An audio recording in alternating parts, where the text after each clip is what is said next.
Nous allons parler aujourd'hui de Christ et la lumière.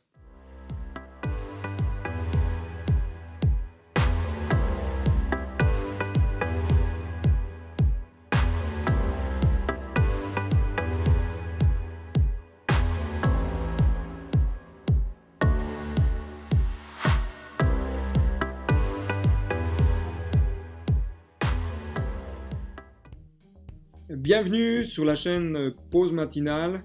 Nous allons prendre un nouveau temps ensemble et partager sur le thème Christ et la lumière. Il existe des saisons dans le domaine naturel qui sont plus difficiles à vivre que d'autres, mais également des saisons de vie qui peuvent être très difficiles à traverser. Lorsque nous passons de l'heure d'été à l'heure d'hiver, bon nombre de nos contemporains passent ce cap de changement d'heure avec certaines difficultés. En effet, beaucoup de personnes en parlent, mais aussi beaucoup n'en parlent pas. La souffrance pourtant est là, la souffrance de ce changement touche de nombreuses personnes, touche de nombreux cœurs, beaucoup plus même que nous pouvons le penser. Pourquoi ? Parce que le lever du jour, se faisant plus tardivement, et le coucher du soleil entamant sa course en fin d'après-midi va plonger toute notre sphère de vie quotidienne, je dirais, dans l'obscurité très rapidement. Et la saison hivernale que nous vivons tous chaque année est relativement longue. Les organismes fatiguent, les corps soupirent et aspirent à plus de luminosité. Dans la sphère spirituelle, il en est exactement de même. Le monde dans lequel nous vivons vit dans un environnement obscur, enténébré par Satan, qui met tout en œuvre, je dirais, pour que les cœurs ne connaissent pas la lumière, et je dirais même qu'ils ne puissent pas la voir. L'évangile de Jean, chapitre 8, verset 12, nous dit « Jésus leur parla de nouveau et dit « Je suis la lumière du monde. Celui qui me suit ne marchera pas dans les ténèbres, mais il aura la lumière de la vie. » Je voudrais vous dire tout d'abord que la lumière ne se trouve pas dans le monde, mais se trouve en Christ seul. Jésus est la source de vie. C'est une réalité spirituelle qui transformera votre vie si vous laissez Jésus venir combler votre cœur. Une autre réalité que je voudrais vous partager, c'est que si vous voulez être éclairé dans votre vie, il vous faut accepter Christ et marcher comme Christ nous l'enseigne dans sa parole. Lorsque Jésus vient dans une vie, tout devient plus beau, tout devient merveilleux, glorieux. On voit des belles choses se passer dans les vies. Pourquoi ? Parce que Jésus est celui qui éclaire le chemin de notre vie. Jésus, dans ma propre existence, va m'assurer que ma route sera bien éclairée.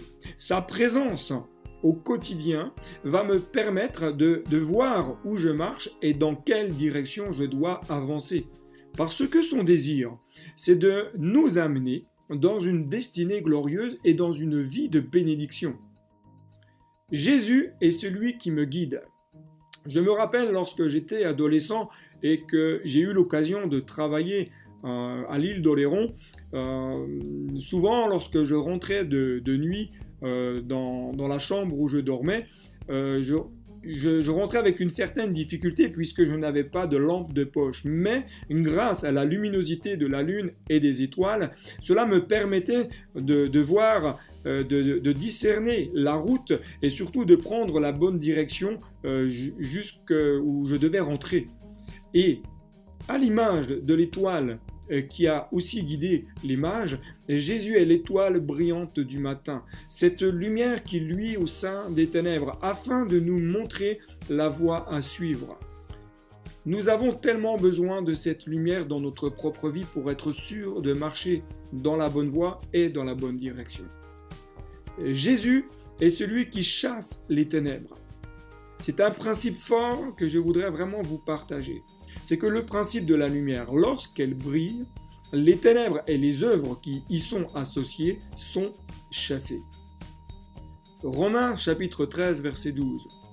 La nuit est avancée, le jour approche, et dépouillons-nous donc des œuvres des ténèbres et revêtons les armes de la lumière. Les ténèbres et ses œuvres ne peuvent résister face à la puissance de la lumière. La grâce de Jésus en nous produit une vraie œuvre victorieuse. La victoire de la croix nous donne l'assurance que rien ne pourra nous nuire parce que Christ est en nous. La lumière produit un véritable changement, puisque la lumière produit une œuvre de vie. Un cœur qui a laissé Jésus entrer dans sa propre existence va connaître inéluctablement un profond changement de mentalité, un profond changement de vision de vie. Si la lumière brille au travers de votre existence, je peux vous assurer que vous accomplirez de grandes choses dans ce monde avec la grâce de Dieu. Vous impacterez des vies, les vies de vos voisins, les vies de vos collègues de travail, les vies de votre famille, de tous ceux qui vous entourent. Vous serez comme un phare qui, au bord de l'océan, éclaire les bateaux qui doivent rentrer à bon port. Matthieu, chapitre 5, verset 16, nous souligne ceci, que votre lumière luise ainsi devant les hommes, afin qu'ils voient vos bonnes œuvres et qu'ils glorifient votre Père qui est dans les cieux. Je voudrais vraiment vous encourager à laisser cette lumière briller dans votre vie, afin que vous-même, vous puissiez également briller dans ce monde et impacter la vie de ceux qui vous entourent, afin de les amener à rentrer dans la destinée que Dieu a prévue pour eux. À très bientôt sur la chaîne Pause Matinale, et si vous n'êtes pas abonné, n'hésitez pas à cliquer sur abonner. Et je vous dis à très bientôt.